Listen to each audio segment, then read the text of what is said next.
Hello. Thank you for joining us for Shining Light on Shadows, a candid conversation about mental health. This is episode 45, the mental health impact of living in fear of ICE. Our guest is Alejandra Anastas. We are live on Facebook, Twitter, LinkedIn, YouTube, Instagram, and my website. My name is Neil Pargek. I am the producer and co-host. The other way, it's Dawn is that way. Every time, Dawn Newberg is my co-host, and I am so thrilled that she's here. Dawn, this is episode 45. I know. We've been doing this for more than 2 years now. We have. And 50 is around the corner. I know. We figured out before the show that 50 is going to be during May, our last show in May. And May is Mental Health Awareness Month. So that'll be really fitting. Yeah. Looking forward to that. I want to give a quick shout out to everyone watching on the replay. Thank you for taking the time to come back to the show when it worked for you. We certainly understand that 7 p.m. Eastern, 6 p.m. Central is not always the best time to watch a show like this, but this is a very important topic.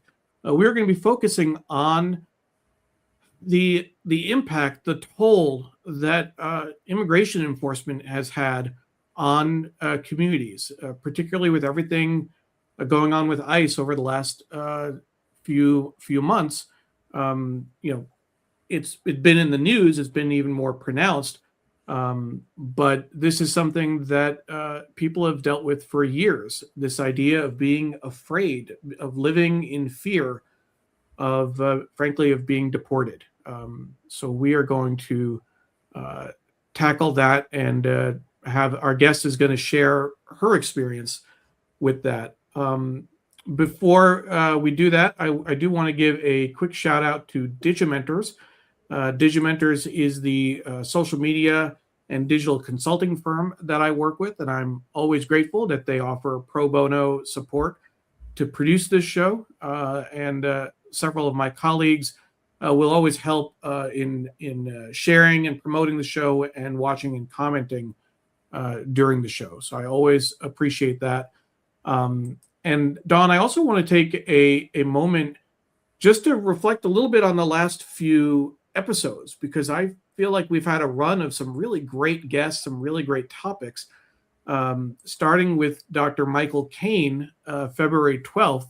Dr. Kane was my therapist when I lived in Seattle for he was my therapist for almost 10 years.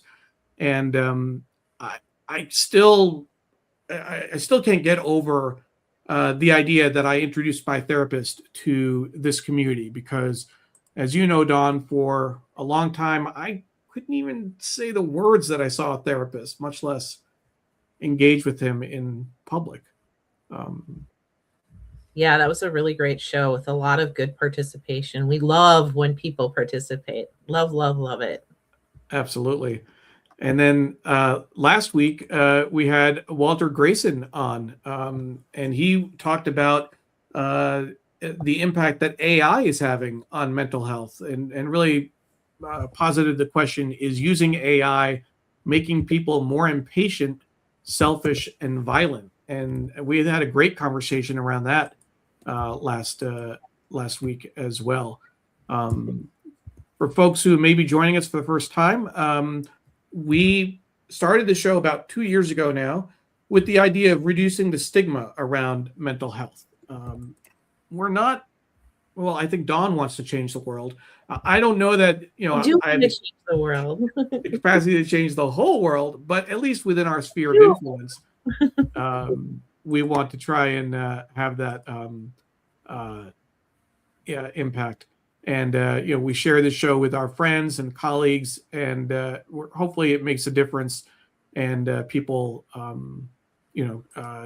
get something out of the topics. We have advocates, we have people talking about their lived experience. We've had family members speak, all aspects of mental health. So if you have ideas about what you think we should cover on the show, please let us know. I'm going to say hi to a few folks that are watching, and then Dawn, I'll let you introduce our guest. Great. So quick hello first to Deborah Kerr, watching from Fort Lauderdale. Deborah, thank you so much for joining us. My mom is watching from Hastings on Hudson, and she's back in New York. She's been in Tampa for the last several months. So welcome home, the house I grew up in. And right after her, my sister, Amy, watching from Bellevue. So thank you, Amy. And we'll keep it in the family. It's Jim, Dawn's husband. Such an important topic for the show. It's always great when he watches Dawn, huh? It is. It is. That's not his profile picture, by the way, just in case anybody is wondering. He's not that as good looking as that. Definitely, he's definitely not as good. That is not true. And Amy was saying I share it with the family as well. I do. I share the show with the family. Stephen Kaplan, a former guest, is watching from Ramsey, New Jersey.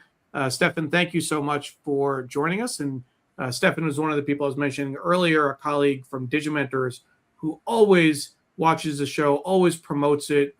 One of the things that we do for each other, we support our online work. So thank you, Stefan. It means a lot. And then why don't you give a quick hello to Kate, Dawn? Hi, Kate. Kate is my neighbor. She is my landlord, and she is one of my very best friends. She says, hello, really looking forward to tonight's show and conversation. So welcome to Kate. Great. So tonight's episode, the mental health impact of living in fear of ICE. Tell us about our guest, Alejandra. Yes, I'm so excited. So Alejandra is a former student of mine, and she is absolutely amazing. I was incredibly impressed with her when she was in my classroom. Her like passion and compassion for people is unbelievable.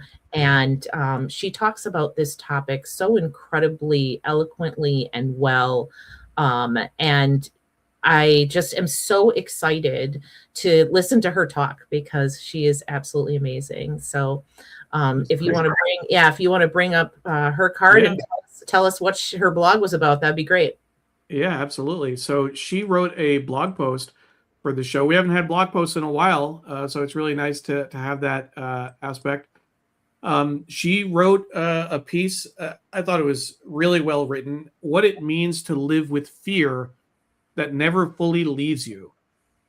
The quote that we picked out: as a child, fear of ICE lived quietly in the background of my life. It shaped how I paid attention to the world. It shaped how I understood safety. In recent weeks, watching immigration raids unfold across the country has brought those feelings back to the surface. So with that, we'll welcome our guest, Alejandra Anastas, to share a little bit more about what that experience was like, and to really offer that perspective, something that Dawn and I can't really speak to from our lived experience. Alejandra, welcome to the show. Thank you. Thank you so much for having me, Dawn. Thank you for that beautiful introduction. Your class is I always recommend it to students to take because I also very much enjoyed that course, and it helped shape me professionally. So thank you. Thank you. I'm really grateful to be in this space. I think for me, this conversation has become not just deeply personal, but also professional. I bring it often in the work that I do because of my lived experience, and because I know there are others that are probably holding this secret, right? Maybe they don't want to talk about their immigration status. So with that, I grew up in an immigrant household where a lot of things like language, access, even like safety weren't really guaranteed. They were something that we had to constantly navigate. And I think for my older brother and I, it was unique in that we also had to help our parents navigate it, right? Because they didn't speak the language, and so they relied heavily on us to be their interpreters, which is a lot for a 9-year-old to have as a responsibility, but it's actually pretty common in the immigrant community. And now in my work in supporting students, many of them first generation, many of them from immigrant families, I see those dynamics still showing up. So when we talk about immigration enforcement, I'm not just thinking about policy. I'm thinking about what it feels like to live inside that reality every day. I think one of the hardest things to explain is that it's not always one big moment. It's just a constant state. And I've definitely have been experiencing that since last year. I can't believe it's already been a year. It's only March. So just to provide a little background, I grew up undocumented. I was brought to the country when I was 5 years old. I received DACA status when I was 24. So for those who may not be familiar, that's a deferred action for childhood arrivals, a executive action that was signed under President Obama. That within itself was a really expensive and long process. I had to submit, it was like paperwork this thick on like to show proof, right? That I've been in this country, that I was a contributing member of society, had to pay lawyers and processing fees. And after that, I was able to get my work permit. I was able to get a social security number, which meant all of these opportunities opened up for me. So I was 26 when I started my freshman year of college, because I had such limited opportunities, that I was finally able to just move forward and really just explore my path and see what that looked like. And in that process, realizing like, wait a minute, this is happening to a lot of people. And I have the privilege of speaking the language, of being aware of the systems that exist because of the education that I received. Whereas many people don't, or maybe they don't know how to navigate those. So this has really become my North Star, I like to say, because of my lived experiences, helping others through that process, especially young people, because of the toll it does on your mental health. I recently got my green card. I have a conditional permanent residency card, the condition being my marriage. I got married 3 years ago, and we were able to apply for a green card. That, again, was a whole other process. We had to prove that our marriage was legitimate. And in order to remove the conditions 2 years after, we had to even submit additional paperwork to do that. So the whole thing is just incredibly dehumanizing, right? I have to ask people to write good moral character letters of me. I have to talk to my friends to provide statements about the legitimacy of my marriage, that I'm doing this because I love my husband, not because I just want to get this this benefit. And despite all that, there's still that fear that, I thought I was going to be okay. I thought that I was going to be able to put that behind me. But then January hit, and we've seen the headlines, hearing the stories. I was that 9-year-old kid again. Like even when nothing was actually happening to me or in our city, my body just had that reaction, never really fully relaxed. So it's just a constant state. Like one minute you're fine, life is going well, you're reaching your goals, you're helping people out, you're spending time with your family, and then you see that headline, and then everything just kind of comes crashing down, and my reaction is to just freeze. Mm. I'm fortunate enough to have a really supportive group of people around me, my husband being the biggest one, to like ground me in my reality, because it's very easy to spiral. Mhm. And not only the spiraling and the emotions of it all, but also feeling alone in it. Mm. It kind of becomes an isolated fear. Mm. Especially if you're not surrounded with other folks that are going through the similar experience, if you don't have that that community to rely on. Like, people can empathize, people can reassure you, but going through it, it's a different thing. And I know everybody tries their best to be supportive, but I'm also very grateful for my group of immigrant friends that I have. We're doing great groundwork with, gosh, it's just amazing. They're like providing rapid response, training, mutual aid, and really preparing themselves for if something that happened here in Milwaukee at that scale. So yeah, that's just what my life has been lately. I have a couple of questions for you, if I can interrupt. So you told us about in the prep show about kind of how you came over. Can you give us some background on that? Because I think that's a really important point that you make. Yeah, absolutely. My experience, especially after talking to other people and hearing their stories, like, my experience is actually really privileged in that my family is from Michoacan, which is a state in Mexico. It's like borders. I'm not even going to name what it borders because I'm actually not very familiar with the geography. I've been there twice since I got my green card. It's a beautiful, beautiful state, but it's a dangerous state. There is a lot of cartel activity. The stories that I've heard, I'm very fortunate to not have to experience them. I understand. After visiting, I understand why my parents made the hard decision to move to another country, a country they didn't know, a country where they didn't speak the language, where the metric system wasn't even the same. So it took a lot of therapy to kind of come to the point of like, I'm not going to blame them for that decision. I think any parent would have made that choice. I definitely think about my kids now, and if we ever found ourselves in such a position, we would probably make that move too, to keep them safe.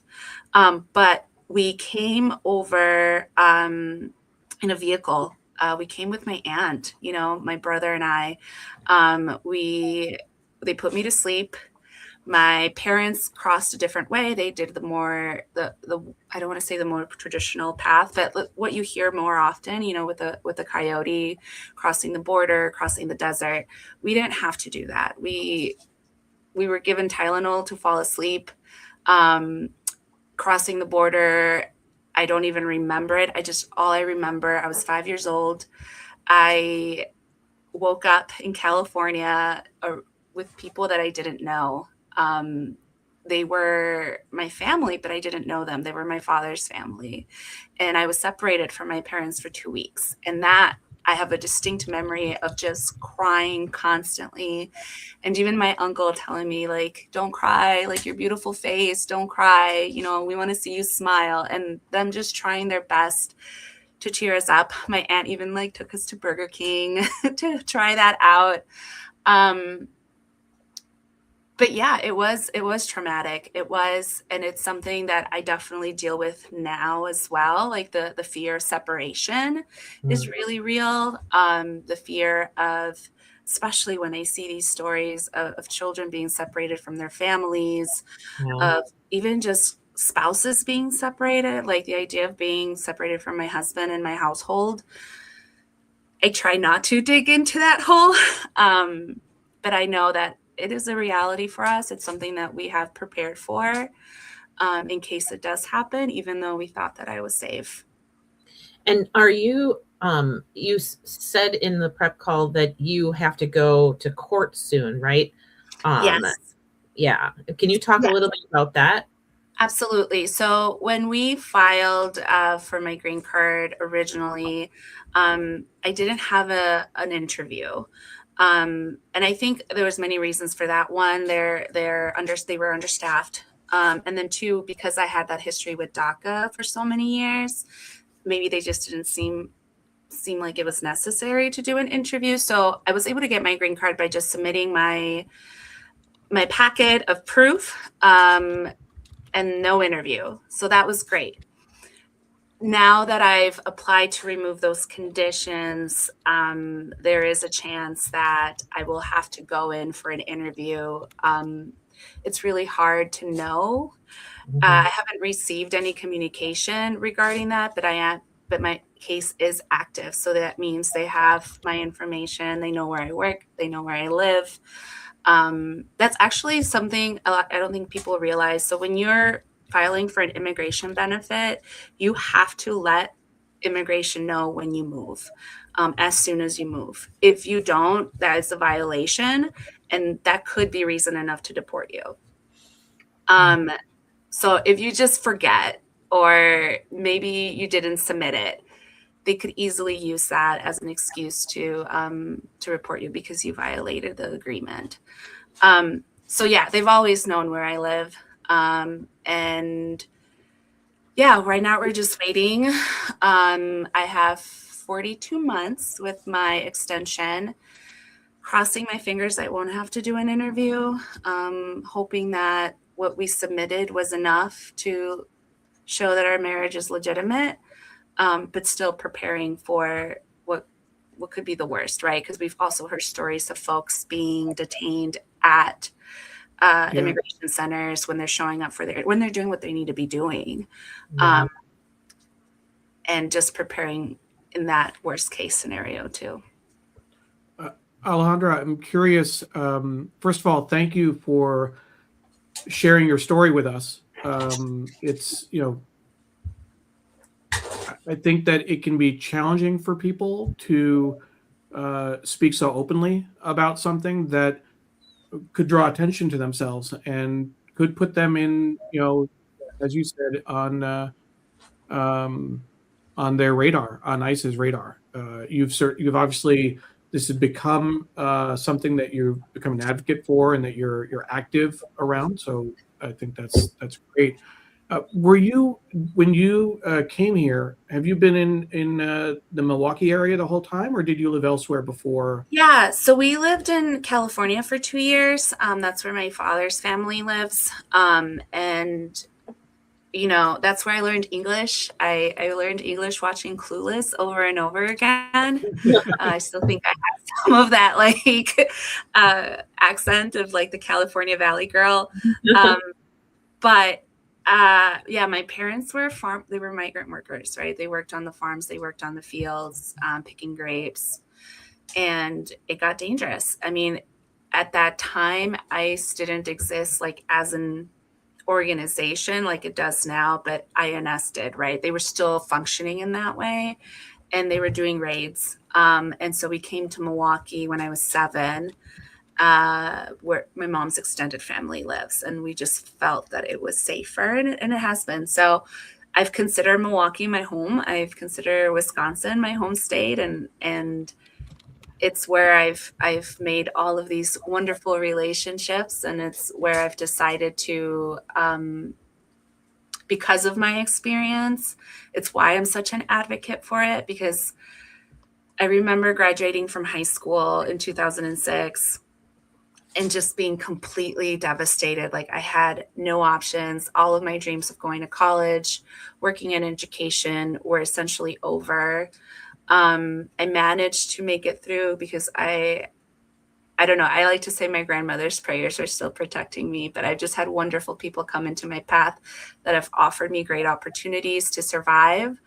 But then I think about, those students that are graduating now that may be in the same boat, or, that young adult who cannot apply for DACA anymore, and they were really banking on that. And there's just no path right now. And I've been there. I know what that's like. It led to very very destructive behavior. But again, thankful that I had that community that I did to rely on. But I know many don't. So it's why I'm so outspoken about it. And I just don't want other people to have to go through that. You mentioned your parents were farm workers, and hopefully this might bring a smile to your face. I had the opportunity to meet Dolores Huerta Yes. just about a week ago. As folks may know, Dolores Huerta and Cesar Chavez, really led the farm worker movement back in the 60s. And before there was Yes We Can, there was Si Se Puede. And I will say that she was speaking at John Lewis High School in Springfield, Virginia. One of the clients I work with is the John and Lillian Miles Lewis Foundation. So we were there for an event, and she had the students on their feet chanting. She's incredible at 95 years old. But it really, it was incredible to be there for that. You talked about the over the last year, kind of seeing things on the news. ICE has not. I don't want to say they haven't come, but they haven't had the same kind of presence in Milwaukee as they have in Minneapolis, which is not that far. And obviously Minneapolis has been the focal point. They've been elsewhere as well, Los Angeles and in Maine. I think they were in Memphis or Nashville. I can't remember, somewhere in Tennessee and elsewhere. Are there people that you know who have, in other cities or even in Wisconsin in smaller ways, had to deal with ICE in this new iteration in over the last year and a few months? Yeah. I mean, you're absolutely right. It's not happening to that scale here in Milwaukee, but it is happening. One of the organizations that I volunteer with, Comités Sin Fronteras, they do what they call an ICE verifier training. So there's basically a call center, and a dispatch gets a call. Hey, we think ICE is out in this neighborhood. We send out verifiers to, if there are ICE agents, making sure we're documenting that interaction, and making sure that the family is supported with resources afterwards, after the detention of another family member. And then we go door to door and share resources with the neighborhood as well, and to let them know. And there was one instance where we got a call of ICE presence near where my dad lives, actually not far from his home. And there were children involved. And, my reaction, because I love working with kids, is just like, we need to provide them with safety. And our verifiers went out there, and they were able to verify that there was ICE. There was about 4 or 5 vans. They detained the mom on her way. Basically, they were on their way to school. She was like coming out of the house to take her kids to school. And the little girl ran back into the house. So by the time I got there, we were already knocking doors and getting information out, but also help connecting that family with resources. Fortunately, we were able to find a guardian to stay with the children, and we were able to follow up with the family to find out where the mother was. We were able to connect with the father, who was at work, and let him know of his rights, because they also had a warrant for him, of his rights before he turned himself in. So yeah, it's happening here in Milwaukee, especially now with the new opening in the northwest side of Milwaukee. They want to open a new nice ICE facility. So that's kind of our signal of like they're preparing for something, whether it's detention or deportations. So while I haven't been impacted directly, I know that it's happening. I've seen the harm of it happening. I know the reality of it. And yeah, it makes it I will say it makes it a little scary to drive to work, especially, in counties where 287G is active. So for those that don't know, 287G gives police officials or sheriff officials or the law enforcement officials the ability to act as ICE officers, so they can definitely ask for your papers and detain you in counties where 287G is active. And I want to say there's like 8 to 10 in Wisconsin, Waukesha being one of them, which isn't far from Milwaukee. Wow. One other thing I wanted to mention before I turn it over to Dawn, and it's one of those things that in planning for the show and thinking about, your sharing your story and kind of being focused on that, I didn't even somehow I didn't even make the connection that a colleague of mine on a board that I serve on, a nonprofit board, was detained by ICE in the New York, New Jersey area, and he's a prisoner's rights advocate. I don't know what his immigration status is, or if that was a factor. We have received communications from him, and kind of he's been he's very inspiring, just in terms of. But he's in detention. He knows how to cut hair. He's been cutting people's hair in detention, among other things. But he was picked up after a meeting or an event. He took an Uber home, and they followed him, and they got him as he stepped out of his Uber. And so this is just, and we know from talking to our friend Walter Grayson, who's in Minneapolis, who's helping people organize there, the impact on communities. The big thing we talked about, and we talked about this actually with Dr. Kane two episodes ago. It's not just the impact on Black and brown people. It's, with the shootings in Minneapolis, and we heard about the shooting in Texas that happened a year ago. We didn't even know about. Yeah. It's the impact is not just on people of color. That really it's now an equal opportunity mental health impact. Nothing that we're saying here, the mental health impact of living in fear of ICE, that's not just because you may be Latina or someone else is, of an immigrant background, an Asian immigrant background. I was born here, but my parents were immigrants. They're I'm first generation born. Anyone can be a target now. Right. Yeah. Yeah. It's an unfortunate reality. I never thought we'd get to this. It's always been, I have like constant anxiety, and I see a therapist regularly because of it. So it's always been a part of my life.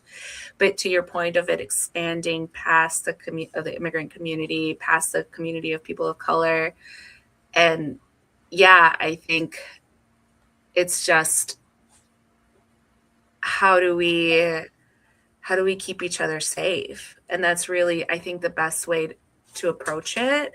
It's definitely what we've been doing here in Milwaukee, getting to know our neighbors, again, going back to Comites Sin Fronteras, they have this really great program where they connect you with an immigrant family. So you can get to know them, develop that relationship, and be able to support them. Because in that case of like, when you have somebody detained and they have children, then and there isn't a power of attorney or, a next of kin to take care of them, those kids are put either in detention as well or into the foster care system. Yeah. And the point of this program is to connect people, to develop those relationships so they have people to rely on, and to have that neighbor to look out for you, and to really lean on that community to keep each other safe. But with that being said, we can do all we can and all we want, but with everybody who is an ICE officer acting so recklessly, we are putting ourselves on the line when we do that. And I wanted to just put up Neil's mom's comment because it was very supportive of you, Alejandra. She just says you've gone through this difficult process of getting here and a lot of psychological challenges, and congratulations. Thank you. Thank you, Neil's mom. It's a lot. It's a lot to go through, certainly. Yeah. You also told a story to Neil and I about like some of the fears you've had in the past. Can you retell that story? I think it was the one about your car breaking down. Car breaking down? Yeah. I was driving, and I mean, this was my first car. This was before I had DACA, so I was in my early 20s. And this car, I mean, it was a junker. But yeah, I was driving down I-94, which is sheriff territory. And I don't know if at that time 287G or like Sheriff Clark was talking about it. Anyway, I just knew that I needed to get from point A to point B without anything happening, and my car broke down. And I ended up having to pull over on the side there, and two cops did come to like check on me to help me. And I just like freaked out, and right away, just like, I'm okay. You know, I even put my hands out like, I'm okay. My boyfriend's on his way, which wasn't true. Nobody was on their way because it just happened. But I didn't want them to ask questions. I didn't want them to ask for my driver's license because I didn't have one. I just didn't want to get on their radar. So like the fact, you know, and I think I may have put this in my blog, like you're putting it, I think I'm keeping myself safe by refusing that help, but really I was putting myself in more danger because now I'm just stranded on the side of the highway without any resources. Fortunately, somebody was able to come and help me and I was fine, but it was scarier for me to be approached by police officers than it was to have your car break down on the highway. Yeah, and when you told that story, you know, I always think about how like my white privilege, right? Like I don't ever have to even think about any of those kinds of things, right? I you know, if a police officer pulls me over, I'm under the assumption that he's either going to give me a ticket for speeding or or he's going to try to help me. And it has to be so unnerving when the people who are supposed to be there to serve and protect you are the people that you have to be afraid of.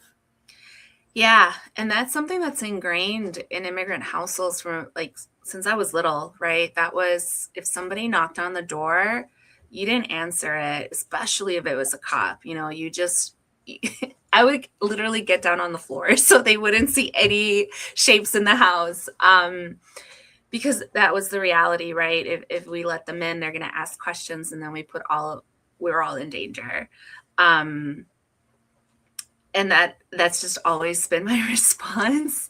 Even and I think it's common because I used to work at Sobrowski Immigration Law as a legal assistant, and we often had victims of crime, violent crimes, that didn't know that they could go to the police to get help and to get justice. Like that's actually a very common theme because they're just so afraid of being deported, being separated, or going back to a place that's even more dangerous that they won't go to the police for help. What they don't know is that, there's a thing called a U visa, where victims of crime are able to apply for an immigration benefit if they work with the police. But because there's this ingrained fear of people in uniforms, and because we're seeing them now visually too, it just makes it, if anything, it makes them more vulnerable to be victims. Victims. We talked a lot about this in our episode with Dr. Kane, when we talked about Black mental health and the conversation, the talk that Black families have to have with their kids. I my question is, and for people who may not have watched that episode, may not be familiar, but the idea is when children are of a certain age and they may get pulled over by the cops, how do you conduct yourself when the cops are there, right? Hands on 10 and 2, very polite. Yes, sir. No, sir. May I grab, don't just grab it. May I get my license? I'm going to reach my like that whole type of thing. Is there a similar conversation that happens with a different focus for immigrant families or even, like you said, undocumented families in particular? Yeah, for us, it was don't even make the mistake to draw attention to yourself, right? If you're getting pulled over by the police, you're already in trouble, right? Wow.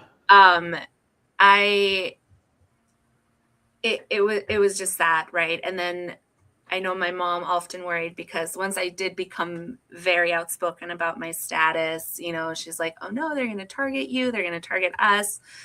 They haven't yet, thankfully. But you also just didn't want to draw attention to yourself in any way. So it was also, the regular teenage experience of like drinking before you're 21 or smoking pot or whatever. I never, I don't do that. It was one of those things where I was like, if I do it, the police are going to know and they're going to come get me and then they're going to come get my family. So there was this very much instilled fear of just don't draw attention to yourselves. And it's what we used to call living in the shadows. Mm. And it's happening again.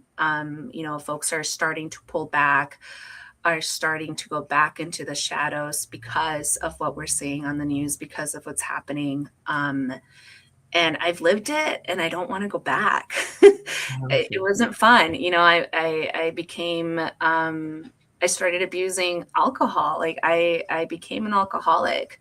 Thankfully I've been sober for 4 years now and have been treating that, but it is a dark place. Thank you.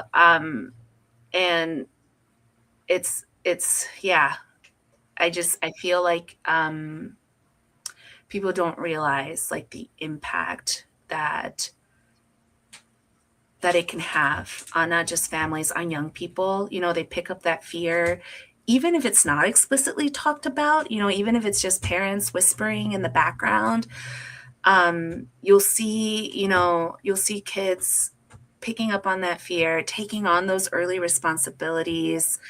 So it's not just like at an individual, it becomes generational. Like I often think about that too, of when I talk about my status with my stepchildren, being very careful as to not pass that fear on to them. Because it's a reality. It shapes how families function, how kids grow up, and how safe they can feel in the world. So I have a question for you. Because ever since I've known you, you have been just a powerhouse. Very willing to, fight for yourself, fight for other people. What do you think has been like the driving force behind your passion and drive to really talk about this? Yeah, I would say other young immigrants. There is a national organization called United We Dream. In 2007, when they were just starting out, they were organizing basically one-on-one sessions with other undocumented immigrants, and kind of like we just practice what it's like to come out of our with our status. And they're also the ones, them and other young immigrants around the country are the ones that really fought for DACA. They're the ones that put their selves on the line. They were the ones that were bird dogging Obama, right? Looking for a solution. And that's really what motivated me. It's like all this time I sat on the sidelines and I'm not going to do it anymore. I know what it's like to be in the shadows. I know how awful and how I know of people that haven't made it, right? That they just ended their lives because the reality of staying in the shadows forever was just too much. And I didn't want that to be the next generation's reality. Even now I think about like students that I've worked with. That I had one student in particular, I met the summer, I think it was 2019. He was a rising freshman. He's incredibly brilliant, super smart kid, super sweet, down to earth. Came to the country. He had come to the country 2 years earlier, was separated at the border from his mother. Like, she was caught. He wasn't. He did it that traditional way of like crossing the desert, coming all the way up to Wisconsin by himself, learning English, being that translator and that navigator for his grandparents. And when I sat down with him, he was just like, what's the point? Like, I don't have a future here. Why would I keep going? He was completely just crushed and devastated about his prospects. So I didn't have that solution for him. I wasn't able to fix his immigration status, but that's what pushed me to just have that conversation about opportunities that are available to him. And he's going to graduate from college this year. He got a full ride. I'm so happy for him. And it's like, there is a light at the end of the tunnel. But I think oftentimes we're just so deep into the shadows that we don't see it. Wow. That's a great story. Thanks for sharing that. That's Shout out to him. I made my heart go, ooh, good. So shout out. It's those kinds of experiences that I'm like, okay, I know I'm on the right path. Yeah. I know that I have to keep doing what I'm doing because it is making a difference and it's making an impact, even if it's just one kid. Yeah. I want to be able to bring them to the light and have them live their life authentically. Yeah. And I believe, Neil, even though you might not, that even impacting one kid like that is changing the world, because if everybody impacts one kid, it does change the world. Mm-hmm. It does, Dawn. And I'll say, and that's the comment that I was saying at the beginning of the show, that when we started the show talking about mental health, the idea was to have an influence to change the world around us, to impact our friends, colleagues, contacts in our circle of influence, really. And I should clarify that I'm not under any illusions in terms of this being having a million followers on whatever social media platform or getting hundreds of thousands of views. It's not just influencing one kid, Dawn. For all the shows that we've done, if one family or one person sees that topic and gets some solace from that, it makes a difference. We've done shows on bipolar. We've done shows on families that are dealing with depression and anxiety. We had one show, if you remember, a colleague from United Way talked about borderline personality disorder, and his daughter went through that, and he became an advocate, shared his story. And the best example of this I can think of is another former colleague from United Way who worked in the same department didn't know about his daughter's diagnosis. Mm-hmm. Her son had the same diagnosis, and she found out about it through the show, through the social media post, and they were able to connect and get some of the help and support they needed. So I do agree with you, Dawn. I do think that we are making a difference. I do think we are changing the world. I'm just not trying to change the whole world, just the world around me. That's what we can do. That's what we can do. Absolutely. Yeah, I mean, that's been my approach, right? I've always approached immigration through a lens of education. I know a lot of people just don't understand it. They have these misconceptions of it. I found that when, I clear those misunderstandings, they can kind of meet me in the middle. Yes, it's a lot of labor, it's a lot of work, but if it brings us to an understanding and it makes life easier for somebody else, right? Or how they interact or how they think about it moving forward, I think it's worth the time and the energy. Yeah, it's really the best tool, I think, and to be able to meet people in the middle. You know, you talked about a little bit about your stepkids. When you have conversations, what is your approach when you're talking to them about this? I know you said you didn't want to, instill that kind of fear, but there is still a reality there. So how do you approach that? Yeah, it's been a couple of different approaches because I've been a part of the family for 10 years now. So they were 7 and 8 when I first met them. And it really was 2016 was when we really had to sit down and have that conversation. They just knew that I was active in the community and that, I was always talking about immigration. And then finally having to ground them in that reality of like, this is actually something that could happen. I have found, I'm so proud of them. I've empowered them, right, to also be advocates, to also, not just me, my husband and I both, to be able to speak out on any injustices that they see, not just as it relates to immigration.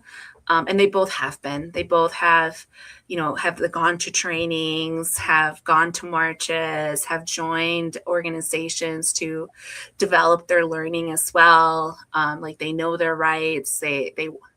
My stepdaughter, she wants to work in policy, right? She just got an internship in Washington, D.C. for next spring because she really wants to be able to make that change at a larger scale. So there is that fear. But I think for me, it's like there's that reassurance that I know they're both very capable, very confident, very knowledgeable, to know what to do if something like that were to happen. Well, and a credit to you and your husband for good modeling as well. Oftentimes our kids see what we do and we'll mirror that. So kudos to you. Thank you. They're so great. I'm so excited. They're going to come home from spring break. That's great. That's wonderful.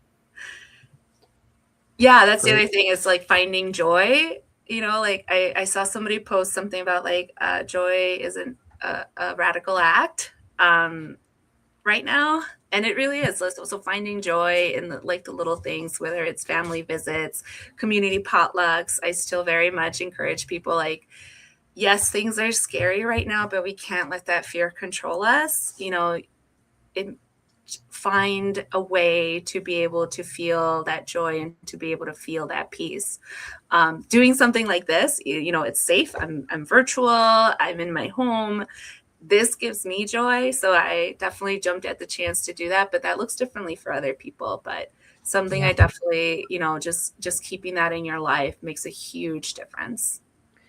Yeah, and that's such a good point. My cousin actually just wrote a piece in a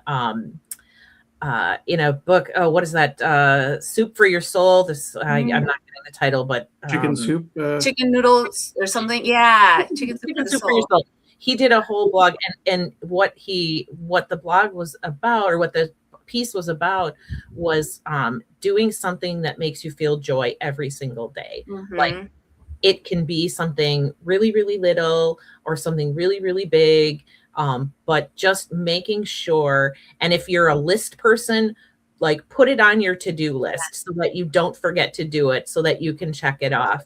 But I think that that's so incredibly important in the world that we're living in right now, because we can get very, very lost in social media and in the news and in what's going on in the world in such a detrimental way to our mental health, that if we don't find those pieces of joy, that mental wellness suffers greatly. Mm-hmm.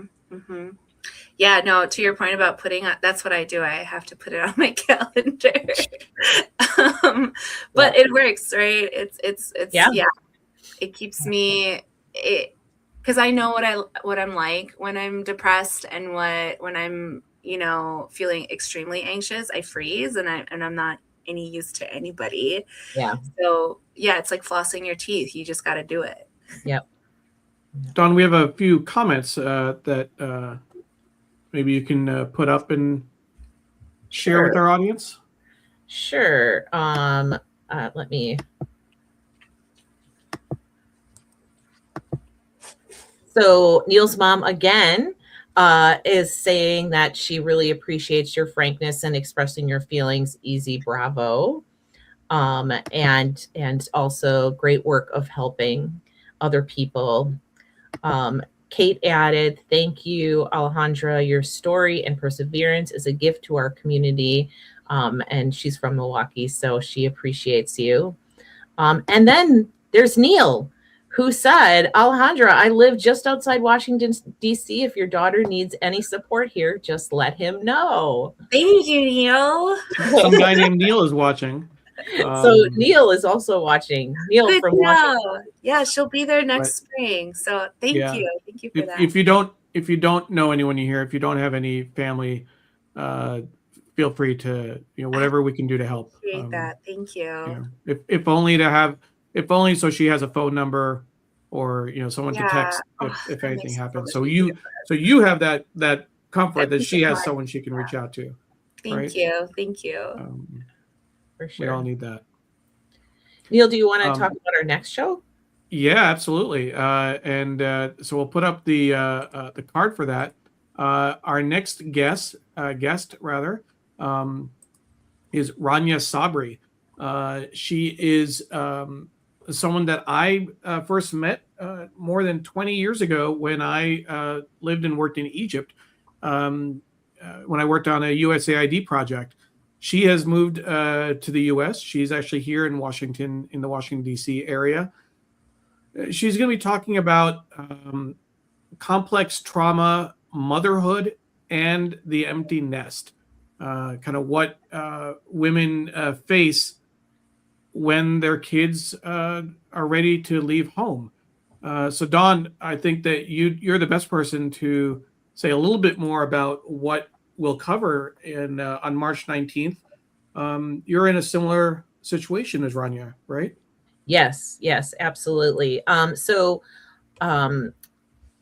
Oftentimes when people, especially women, have multiple traumas and really complex trauma responses, they will devote a tremendous amount of their energy into their children. Not that all mothers don't, but there's almost this obsessive compulsive need to keep your children safe.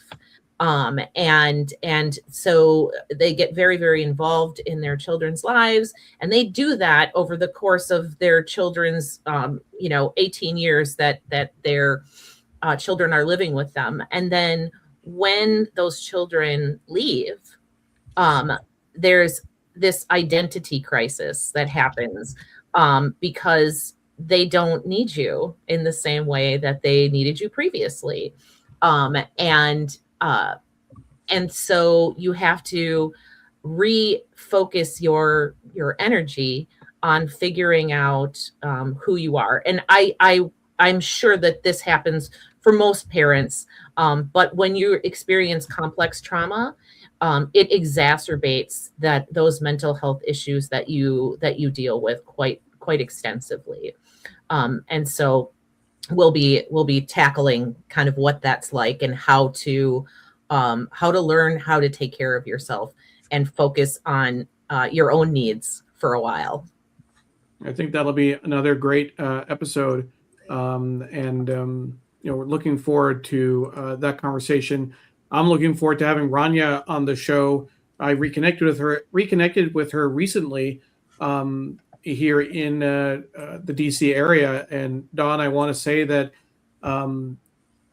my connecting with her was really an outgrowth of one of our earlier episodes from this year after the new year, where we talked about the importance of checking in with each other because a lot of us had a rough start to the year, and I want to make a specific plug, my friend Apollo has done an incredible job of checking in with me on a regular basis every few days, just sending me a message to say, hey, how you doing? What's going on?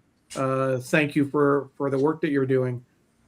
That was, I think it was Jim, your husband, who actually made that point in the comments that we need to check on our friends and give them some support. So I swallowed some pride over not having contacted Rania in a few years after she had moved here, and just got busy, and we never made plans to get together. And I said, is it okay, even though we haven't talked, after you came over here, can we still get together and meet up? And we got together for lunch, and we talked for like 3.5 hours, me, her, and my wife Pam.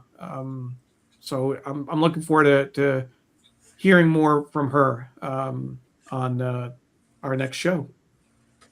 Yeah, and Alejandra, once again, I just can't thank you enough. When we were having, Neil and I were trying to figure out what we wanted to do for Women's History Month. I just automatically thought about you, and when I contacted you, you were so just like, yep, I can definitely do that. And so I appreciate you so much for taking the time and being open and vulnerable for us and our audience. Absolutely. Thank you for the opportunity. I this is my joy, right? Educating people, giving them a little bit of insight. So I really appreciate the platform. To your point earlier, if it at least reaches one person, I hope that when they think about immigration, they don't just think about the policy and the law, they think about the people behind it. Absolutely. Yeah. Absolutely. Thank you again for joining us, Alejandra. If folks are watching, if you joined us late, you can always watch the show from the beginning on Facebook, on Twitter, on LinkedIn, on YouTube, on Twitter, or on my website. And we certainly think you'll get a lot out of it. Alejandra, thank you so much for being so open with us and for sharing your story. I think it made a big difference. We look forward to seeing people in 2 weeks, March 19th. Thank you very much, and we will see you soon. Bye-bye.